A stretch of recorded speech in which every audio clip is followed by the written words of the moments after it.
28, verses 19 and 20. Go ye therefore and teach all nations, baptizing them in the name of the Father, and of the Son, and of the Holy Ghost, teaching them to observe all things whatsoever I have commanded you. And lo, I am with you always, even unto the end of the world.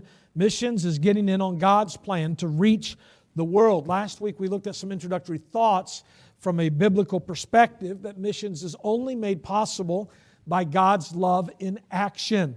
The fact that God showed His love in sending Christ makes missions possible and makes it possible first to reach us with the gospel and then possible for us to reach others with the gospel of Christ.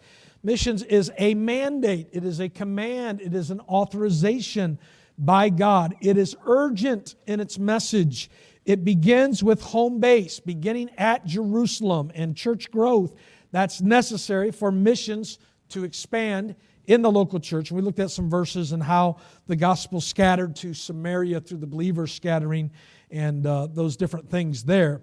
Today I want you to look at the activity of the church in Matthew 28. The activity of the church in Matthew chapter 28. Remember, a church without a focus on missions is a distracted church. If we got so many other things going in our church that we lose sight of the lost and reaching the lost here and in Judea and in Samaria and under the uttermost, then we are distracted.